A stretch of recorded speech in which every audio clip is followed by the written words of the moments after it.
First ever factory outlet Mukunda jewelleries Kukatpally, Khammam, Kothapet, Somajiguda, Hanamkonda and Suchitra. నమస్తే రమ్మగారు. నమస్తే జయ. రమ్మగారు, దేవుడి గది శుభ్రత ఈ అంశం గురించి ఈరోజు మనం మాట్లాడబోతున్నాం. చాలాసార్లు మాట్లాడుకున్నాం, కానీ ఎప్పటికప్పుడు దేవుడి గది అనేసరికి కొన్ని అనుమానాలు వస్తూ ఉంటాయండి. నాకు పర్సనల్గా వస్తాయి, మన కామెంట్స్ రూపంలో కూడా వస్తూ ఉంటాయి కదా. అసలు ఏ రోజు శుభ్రం చేసుకోవాలి అనేది ఫస్ట్ ప్రశ్న అండి. మంగళవారం, శుక్రవారం కాకుండా, పర్వదినాల్లో కాకుండా చేసుకోవచ్చు. ప్రతి నెల అమావాస్య నాడు శుభ్రం చేసుకోవాలని కొన్ని ఇవన్నీ ప్రాంతాల వారీగా గ్రామాచారాలు జయ. కొన్ని చోట్ల గురువారం కూడా చేరు, గురువారాన్ని లక్ష్వారంగా భావిస్తారు కదా. అవునవును. మరి అలాంటప్పుడు కుదరదు కదా. ఆ ప్రాంతానికి మన ప్రాంతీయమైన ఐడియాలని అనుసరిస్తే బాగుంటుంది. రోజు ఒకసారి తుడుచుకోవాలి కదా. దేవుడు మందిరమో దేవుడు గదో, చిట్టి గది అనుకో తుడుచుకుంటాము, చిన్న ముగ్గేసుకుంటారు. పెద్ద గది అనుకో, అందులో ఒక మందిరం ఉందనుకో, మందిరాన్ని ఏదో లోపల భాగాలు కాస్త నిర్మాల్యం తీసేయటము, నిన్న పెట్టిన పువ్వులన్నీ తీసేయాలి, నిన్న వేసిన దండలు అందంగా ఉన్నా సరే ఉంచకూడదు, తీసేయాలి. నిన్నటి దీపారాధన కుందు తీసేసి వేరే ఫ్రెష్ దీపారాధన కుందు పెట్టుకోవాలి. ఒత్తులు కూడా, ఒత్తులు ఫ్రెష్వి, దీపారాధన కుందు ఫ్రెష్ది. నిన్నటి నీళ్లుంటే అవి తీసేసి, ఊరికే ఒక గ్లాసే పెడతావు నీళ్లు, నువ్వు తీసేసి మళ్ళీ నీళ్లు నింపి పెట్టుకోవాలి. ఎప్పటికప్పుడు అవి చేయవలసి, ఏ రోజుకి ఆ రోజే. ఈ పైనంతా తుడుచుకోవడం, కొంత భాగం తుడుస్తాం. పటాలన్నీ ఎవ్రీడే ఉన్న పటాలన్నీ తుడవలేం కదా. అవును. వాటిని ఉంచుకుని ముందు భాగాలన్నీ శుభ్రం చేసుకుంటాం, కాస్త దులుపుకొని మళ్ళీ పెట్టుకుంటాం కదా. రోజు పసుపు కుంకుమ మీరు అన్నట్లుగా పటాలన్నీ రోజు తుడిచి రోజు పసుపు కుంకుమ పెట్టుకోవడం కొంత, అంటే ఇంట్లో ఉంటే చేయగలిగితే ఓకే, చేయలేకపోతే ఇబ్బంది కదా. ఇబ్బంది. అది కూడా మనం దానికి చాలా సమయం ఇవ్వాలి కదా, చాలా టైం పడుతుంది. కాబట్టి నెలకు ఒకసారో, 15 రోజులకు ఒకసారో, వారానికి ఒకసారో, మీ ఎసులుబాటును బట్టి, మీ ఇంట్లో ఉండే దేవతా స్వరూపాలని బట్టి. ఇది దేవుళ్ళకి పులికాప పెట్టాం, ఇంత ఇంత ఇంత ఇంత విగ్రహాలు ఉన్నాయనుకో, ప్రతిరోజు వీళ్ళందరికీ పులికాప పెట్టి అందరికీ బొట్లు, కాటికలు, పసుపులు పెట్టేసరికి రోజంతా అక్కడే గడిచిపోతుంది కదా, పూజల్లోనే గడిచిపోతుంది. మరి మీకు సమయం సరిపోవద్దు. ఎక్కువ మంది విగ్రహాల స్వరూపాలు లేదా పటాలు, ఫోటోలు, చిన్నవి పెద్దవి, ఇంతవి అంతవి అంతవి ప్రతిమలు, సింహాసనాలు, అక్కడ నుంచి ఇవి ఉంటాయి బుడ్లు, అలా ఏమిటో అంటారు, బుడ్లు అంటారు వాళ్ళు. మేం కాదు, మా ఇంట్లో ఉండదు. ఒక దాంట్లో ఒకటి ఇట్లాగా కుండలు ఇలా పేర్చినట్టుగా ఉంటాయి, కొన్ని చోట్ల అవి కూడా కనపడతాయి. ఇవన్నీ తుడిచి ప్రతిరోజు చేయాలంటే మీ వల్ల అవుతుందా? అవ్వకపోవచ్చు కదా. అందుకని ఇలా పెట్టుకోండి. దీపం వెలిగించుకునే కుందులు, లేకపోతే లక్ష్మీ వలయం అంటారు, అలాంటివి అవి కూడా రోజు దీపపు కుంది ఎవ్రీడే కడగాల్సిందే. నిన్న నూనె పోసిన దాంట్లోంచి ఒత్తులు తీసి మళ్ళీ వేస్తాం జిడ్డు దాంట్లో, అది చేయకూడదు ప్రతిరోజు. అందుకని దీపపు కుందులు 4 2 ఎన్నో ఉండాలమ్మా, స్పేరు. ఇది తీసి ఇవతలు పెట్టి అది పెట్టుకోవాలి, ఫ్రెష్ది పెట్టుకోండి. తోమని పాత్రలు పనికిరావు, ఏ రోజుకి ఆ రోజు పెట్టుకోవాలి. ఇది తప్పదు. అక్కడి నుంచి ఈ ప్రతిమలు కూడా మన ఇంటికి ఎవరైనా ఈ పండగలకి కాదు, తీర్థయాత్రలకు వెళ్తారా జనము, ఫ్రెండ్స్, వాళ్ళు వీళ్ళు, చుట్టుపక్కల వాళ్ళు, కిందింటి వాళ్ళు, పై ఇంటి వాళ్ళు, పక్కింటి వాళ్ళు, మన చుట్టాలే, మనక్కైలే, ఆ ఊరు ఈ ఊరు వెళ్ళే ప్రతి చోట నుంచి ఇంత వరకు పట్టుకొస్తారు ఫోటోలు. ఎంత ఓపిక మంతులో అయిందా. ఆ రాగానే మన ప్రసాదం ఉంటుంది, జేజా తీసుకెళ్ళిపోయి పెట్టవు అని దేవతా మందిరంలో పెట్టావు. మళ్ళీ ఆ జేజికి ఓ దీపారాధన, ఓ నైవేద్యం, ఓ బొట్టు, ఒక పువ్వు, వ్యవహారం చెయ్యాలి. పెట్టావా చెయ్యాలి, ఖచ్చితంగా. పెట్టద్దు. అసలు వాటిని ఏం చేయాలో అర్థం కాని పరిస్థితి. అవును, ఇప్పుడు చాలా వచ్చింది. ఇది వరకు రేర్గా ఒక తిరుపతి ప్రసాదం వచ్చేది, ఇప్పుడు అసలు అయితే మహాప్రసాదం కింద అసలు అమృతం దిగినట్టే లోపల. హాహా, ఇవాళ మన జన్మ ధరించింది అనుకునేవాళ్ళు. ఒక్కొక్క వారం జయ ఎవ్రీడే తిరుపతి లడ్డు తింటున్నా జయ నేను, ఎవ్రీడే. వేరే స్వీట్ తినకలా, లడ్డు ప్రసాదమే. బాలాజీ తయారైపోతాడు తెల్లవారేసరికి, బంగారకొండ వస్తున్నాడు అట్లా. సరే, ప్రసాదం అంటే నోట్లో వేస్తాము, ఇవి ప్రతిమల్ని ఏం చేయాలి? దేవుడు పెరిగిపోతుంది కదా రమ్మగారు. షిరిడి నుంచి అదేదో ఎవరో జేజులు, రకరకాల అమ్మవార్లు, ఇంత ఇంత ఇంత ప్రతిమలు, ఉంగరాలు, అవేమంటారు మన కాసులు, కాయిన్స్, అవన్నీ ఎక్కడ వేయాలో ఎక్కడ పెట్టాలో జనాలందరూ వెళ్ళిపోతున్నారు. నేను ఇవేమి తెచ్చివ్వకండి అలా చెప్పాల్సి వస్తుంది. అవును, చాలా తప్పుగా తోస్తుంది. కానీ ఏం చేయాలి, ఏం చేస్తాం? ఇన్ని దేవుళ్ళని చేరుస్తాం కదా. నేనైతే మీకు ఓపెన్గా కెమెరా ముందు చెప్తున్నా, మా అక్కకైతే చెప్తా ఉంటాను అనమాట, అక్క నువ్వు తీసుకురాకే, నువ్వు వెళ్ళి దండం పెట్టుకో, నా గురించి కూడా దండం పెట్టుకో, కానీ నేను అందరికీ ఎందుకంటే చెప్తా జయ, place చాలట్లేదు. ఎక్కడికైనా వెళ్ళాము బయట అనగానే వాళ్ళకంటే నన్ను చెప్పలేదు. తలుచుకోండి, నన్ను అక్కడ తలుచుకోండి, గుళ్ళో తలుచుకోండి అని చెప్తా. నేను తలుచుకుంటానమ్మా, నేను చెప్పట్లా ప్రతిసారి. అవును. గుళ్ళో టెంపుల్లో కూర్చుంటే కళ్ళు మూసుకుని మొత్తం మన కిందింటి వాళ్ళు, పై ఇంటి వాళ్ళు, పక్కింటి వాళ్ళు, సమస్తమైన వాళ్ళు, మనతో మాట్లాడే వాళ్ళు, మాట్లాడకుండా రోజు కనపడే వాళ్ళని కూడా ఒకసారి అందరిని తలుచుకుని, భగవంతుడా నీ యొక్క కృప, నీ ఆరాలో, నీ తేజో తరంగంలో నేనున్నట్టుగానే వాళ్ళకు కూడా ఎంతో కొంత అవకాశం ఇవ్వనైనా అని ఓ దండం పెట్టుకుంటా. మొత్తం గుంపందరినీ తలుచుకుంటాను నేను. అక్కడి నుంచి మా పిల్లలు, మా సొంత సమాజం ఉందిగా, వీళ్ళందరినీ పేరుగా వాడికి పిల్లలు కలగాలి, వీడికి ఇల్లు రావాలి, వాడికి ఉద్యోగం రావాలి, వాడికి ప్రమోషన్ రావాలి, వాళ్ళ పిల్లలు బాగా ముందుకు రావాలి, ఆడపిల్లలకు పెళ్ళిళ్ళు కావాలి, ఇవన్నీ పేరున దండాలు పెట్టుకుంటాను జయ నేను అందరినీ. ఇప్పుడు మనకి ఇక్కడ సమాజం ఎంత పెద్దది. అదే కదా. కెమెరామెన్ రోజువారీ కనిపించే ప్రతి కెమెరా పిల్లవాడు ఊళ్ళో గుర్తొస్తాడు నాకు. సూపర్. అందరినీ గుర్తు చేసి ఆ పని చేస్తే చాలు, సరిపోతుందా? తెస్తే ఓ లడ్డు తెచ్చి అందరికి పంచి ప్రసాదం నేను పెట్టి అంటున్నా, ప్రసాదం కాబట్టి తినేస్తాం. లడ్డూనో ఇంక ఏ ప్రసాదం అయితే ఆ ప్రసాదం. అంతే. ఈ ప్రతిమలు ఫోటోలు ఎక్కడ పెట్టాలి అదే చెప్తున్నాం. మన ఇంట్లో వాళ్ళకైతే చెప్పగలుగుతాం, బయట బయట వాళ్ళకి వాళ్ళకి చెప్పలేం చెప్పలేం కదా, కదా రమ్మగారు. చెప్పలేము. కానీ ఇది కరెక్ట్ కాదేమో కదండి. Correct ఇలాంటి కాదు. ఎక్కడ పడేయలేము, పెట్టుకోలేము. సమస్య కాదు. ఖచ్చితంగా సమస్యే. తర్వాత కొంచెం పుస్తకాలు అది తగ్గించుకోను. ఈ పుస్తకాలు, అవును, అక్కడి నుంచి స్తోత్రాలు అవే కాదు జయ. ఇది వరకు రేర్గా ఒక్క భగవద్గీత ఉండేది, రేర్గా ఒక్క విష్ణు సహస్రనామం ఉండేది. అలా కాకుండా ప్రతి పెళ్లికి, పేరెంటానికి, ఫంక్షన్లకి, అవే కాకుండా ఇంకా ఏమంటారు, మరణం తర్వాత జరిగేటువంటి మరణానంతర క్రియలు చాలా ఉంటాయి కదా, అన్నింటికి. సెరమనీస్ కి అన్నిటికీ దేవుళ్ళ పుస్తకాలు వేలకి వేలు వేసేయటం.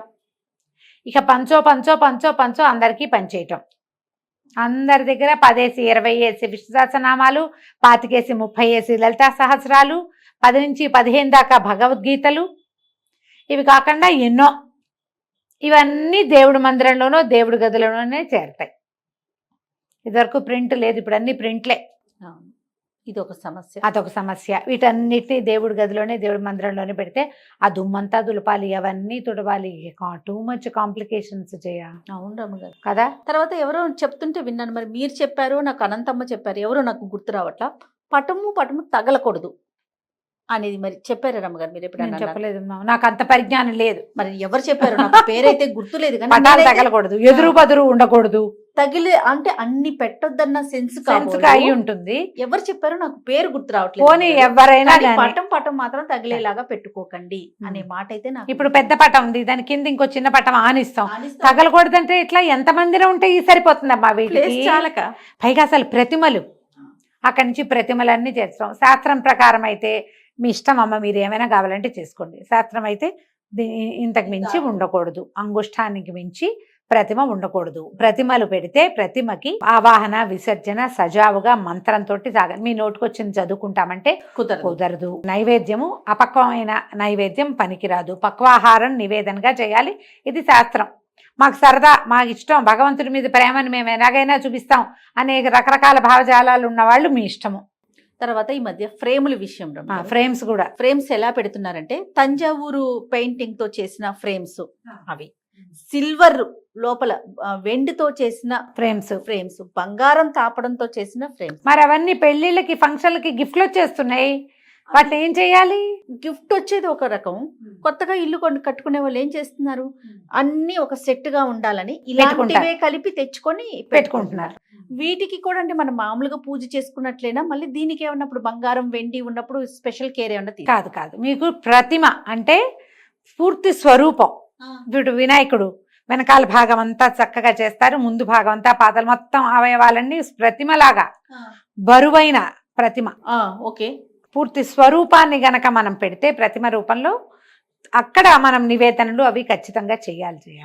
అలా కాకుండా ఈ ఫోటోలో ఫ్రేమ్ ఫ్రంట్ పార్టే అంతే, నువ్వు నమస్కారం చేసుకోవడానికి స్వరూపమే అది, అంతకంటే ఏం లేదు. ప్రతిమలు వేరు, అదేలేండి, విగ్రహం వేరు, ఇవి వేరు. ఫ్రేమ్స్, ఫొటోస్, క్యాలెండర్లు, ఇవన్నీ వేరు. వీటిని పెంచుకున్న కొందికి వాటిని తుడుచుకోవాలి, తీయటానికి మనసొప్పదు. అసలు మామూలుగానే వేయబోతే వేపకొమ్మ, వేసినప్పుడు వేపకొమ్మ, తీయబోతే అసిరెమ్మ అంటారు. అసిరెమ్మ తల్లి ఆమె తీయకూడదు, ముందు వేయకుండా ఉంటే సరిపోతుందిగా. వేప చెట్టు వాకిట్లో వేసే వరకే సరదా, వేప చెట్టు గాలని. ఎప్పుడైనా కొట్టేస్తా ఉంటే జేజీ, దాన్ని కొట్టకూడదు, అది ఒప్పుకోదు. అది అందరూ ఒప్పుకోరు, చుట్టుపక్కల జనాలు. అందులో చాలా ఉంటుంది శక్తి, తీయటానికి వీల్లేదు. ఇప్పుడు ఇవి కూడా అంతే. మీరు ఇన్ని పటాలు ఇన్ని ఫోటోలు పెడితే అందరికీ పువ్వులు పెట్టాలా, రేపొద్దున నిర్మాల్యం అంతా తొలగించాలా, దాన్ని ఎక్కడ వేయాలనే ఒక ప్రశ్న. అవన్నీ ఉన్నాయి కదా. మీరు ఏదైనా పెట్టుకోండి, మీ చాయిస్, బట్ కాంప్లికేటెడ్గా చేసుకోవద్దు. మీరు ఆ పూజా మందిరం శుభ్రతకే మీకు 2 గంటలు పట్టేలాంటివి పెట్టుకోకండి. మీ ఇంట్లో పురాతనంగా ఆనూచానంగా వచ్చినటువంటి దేవతా విశేషాలు ఉండుంటే, సాలగ్రామాలు ఉంటాయి, పంచాయతీలు ఉంటాయి, శివ పంచాయతీ ఉంటాయి, శివలింగాలు ఉంటాయి, అమ్మవార్లు అన్నపూర్ణాదేవి విగ్రహం ఉంటుంది అందరి ఇళ్లలో, వినాయకుడికి ప్రత్యేకమైన ప్రతిమ ఉంటుంది, గౌరీదేవి ఉంటుంది ఒక రాయి రూపంలో. ఇవి పాతవి ఉంటే మీకు ఏదైనా కలర్ఫుల్ ఫోటోలు అవి కావాలంటే గోడల మీద పెట్టుకోండి. ఈ పూజించే మందసము మండపము ఒక పీట ఉంటే పీటెక్కిచ్చేయకండి, వాళ్ళందరినీ గోడెక్కించండి. గోడ మీద ఉన్నవి తులపటం సులువు, ఇది కష్టం. అంతే. ఈ పీటకి ఇచ్చేది ప్రత్యేకమైన స్వరూపాలను పెట్టుకోండి. సులువుగా ఉండటం కోసం చెప్తున్నానమ్మా, మిగిలిందంతా మీ చాయిస్.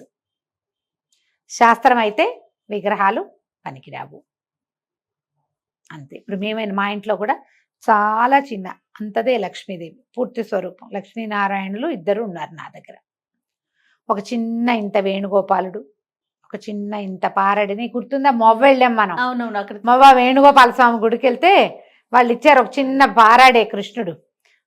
ధనుర్మాసంలో పారాడే కృష్ణప్పని కూడా ఎక్కిచ్చా మీ పీట. మా మందిర పనిలో మండపంలో ఉన్నాడు ఆయన కూడా. ఆయనకో తులసి ఈయనకో తులసి పెడతాను, తులసి తళ్ళను పెట్టి దండం పెట్టుకుంటాం. ఆయనకో ఇద్దరికి కలిపి ఏదో కృష్ణాష్టకం చదువుకుంటాం. మీ పద్ధతి ప్రకారం చేసుకోండి. దీన్ని కాంప్లికేటెడ్ థింగ్స్లోకి తీసుకెళ్ళదు. తర్వాత మంటపాలు లోపల పెట్టే మనం ఇవి మార్బుల్తో వస్తున్నాయి, వుడ్తో చేయించుకుంటున్నాము, ఇట్లా డిఫరెంట్గా చేయించుకుంటున్నాం కదా. గోడకి పెట్టుకోవటం మంచిదంటారా? ఇప్పుడు మీరు అన్నట్లుగా సులువు అయితే గోడ, లేదా ఏదన్నా మంటపం లాగా చేసుకొని లోపల పెట్టుకోవటం. అమ్మ, మన శక్తియుక్తులు, దాని మీద మనకున్న స్థలము, మన ఇంట్లో ఉన్న విధానము, నువ్వు ఎంత జరపగలవు, నువ్వెంత జరుపుతావు దాన్ని అంత మటుకు పెట్టుకో. నువ్వు జరిపించాలా? ఒక అయ్యవారిని తెచ్చావు, ఓ కృష్ణమూర్తిని తెచ్చావు, ఓ శివలింగాన్ని తెచ్చావు, ఇంకెవరో జేజిని తెచ్చావు, ఊరికే అక్కడ పడేయడానికి దేవు కదా. నువ్వు చక్కగా రోజు అలంకారం చేసుకుని మనసావాచ పూజ చేసుకుని వాళ్ళకి జరిపించాలిగా. నువ్వు నీ శక్తిని బట్టి ఓ అయ్యవారిని బట్టి పూజా విధానం జరిపించే వాళ్ళు లేరా? పెద్ద పూజ గది కేవలం పూజకే మడిగట్టుకున్న అయ్యగారు వచ్చి పూజ చేసేవి కూడా కనపడుతున్నాయా? మన శక్తి, మన ఓపిక. మీరు అవకాశం దిగుడు ఒక గూడల్లే ఉండి గూట్లో 4 ప్రతిమలు ఉండి మీరు పూజ చేసుకున్నా ఓకే. మీరు భయపడకుండా భగవంతుడి పట్ల ఆస్థతో నమ్మకంతో ధైర్యంగా అలవాటుగా ఏం చేసుకున్నా తప్పులేదు. అందుకే ప్రతిమలు శాస్త్రం లేదు, కానీ మీకు కావాలంటే మీ ఇష్టం అని చెప్తున్నా కదా. అంతేగా. మీరు చేయదలుచుకునే ఉన్నా, మాకు ఇలాగే వచ్చు, మాకు ఇలాగే ఇష్టం, మేము ఇంతే చేస్తాం, మన ఇష్టం అని మీకు ధైర్యం ఉంటే ఏం పర్వాలేదు. మీరు ఎవరైనా అడుగుతారు ఏమంటే పెట్టుకోకూడదు కదా అంటే, అవునా అని నువ్వు భయపడి ప్రాణాల మీదకి తెచ్చుకున్నావు అనుకో, అది కష్టం. అలా కాకుండా బిందాస్గా ఏం కాదు, నాకు మొదటి నుంచి అలవాటు, నేను ఇలాగే పెట్టుకుంటున్నా అంటే భయమే లేదు. ఓకే. ఏ కాంప్లికేషన్స్ లేకపోతే భయం ఏముంది? అంతే కదా కదా. ఎలా కావాలంటే అట్లా పెట్టుకోవచ్చు. ఇప్పుడు గోడకి పెట్టి ఒక చిన్న చెక్కను కొట్టించి వాళ్ళకి అంతే కుదురుతుంది. ఓ 2-3 పటాలు పెట్టుకుంటారు. ఓ సీతారాములు, ఓ శివ పరివారం, ఓ వినాయకుడు, ఓ లక్ష్మీదేవి, చాలే. చక్కగా శుభ్రంగా దాన్ని చక్కగా పసుపు రాసి బొట్టుగా పసుపు పెట్టి ప్రతిమలో ఫోటోలకు చక్కగా రోజు బొట్టు పసుపు పెట్టడం, దండం పెట్టుకోవటం, 2 పువ్వులు పెట్టుకోవటం, కొంచెం కాస్త హారతి కర్పూరం వెలిగించుకోవటము, తర్వాత దీపారాధన చేయటము, ఒక్కసారి అరటిపండు నీకు చేత వచ్చింది పట్టుకు వెళ్ళము నివేదన చేస్తావు. రోజు వెళ్ళేటప్పుడు చూసి దండం పెట్టుకోవడానికి కళ అయిన ఒక పూజా ప్రాంతం ఉండాలి. ఎవరికైనా అది ఉండాలి. అది నువ్వు ఇంతే పెడతావా, అంత పెడతావా, ఏదో పెడతావా, అదంతా నీ ఇష్టం. నువ్వు అది ఎంత శుభ్రంగా, ఎంత ఏమన్నాలంటే సార్టెడ్గా ఉంటే నీకు అంత బాగుంటుంది. ఓకే. దాని శుభ్రత మీద నువ్వు పూజ అంటూ పెట్టుకుని నీ నమ్మకాన్ని అక్కడ పెట్టినప్పుడు దాన్ని నువ్వు ఎంత బాగా ఉంచితే నీకు అంత బాగుంటుంది. ఎంత ఉంచగలవో అంతే పెట్టుకో. నువ్వు ఎంత బాగా ఉంచగలవో, ఎంత అయితే నువ్వు చేయగలవో అంతది పెట్టుకో. అది నువ్వు ఒట్టి క్యాలెండర్లో లక్ష్మీదేవిని పెట్టుకున్నా సరే, ఏటా మారే టీటీడీ వాళ్ళ క్యాలెండర్లోంచి ఒక మలయప్పని తీసుకొచ్చి పెట్టుకున్నా సరే, ఏదైనా సరే కానీ నువ్వు చక్కగా ఒక దీపం పెట్టడం, ఒక దీపం పెట్టే అవకాశం లేకపోతే ఓ అగరవత్తి వెలిగించడం, తెల్లవారు లేచి అయ్యా స్వామి నువ్వు ఉన్నావు కాబట్టి నేను బతుకున్నాను నాయన అని ఒక దండం పెట్టడం, ఓ పువ్వో ఏదో పెట్టే అవకాశం, అవన్నీ కదా నిన్ను ధైర్యంగా బతికించేందుకు ఆసరాలు అవే కదమ్మా. అవును అవును దాన్ని బాగా ఉంచుకోవాలి.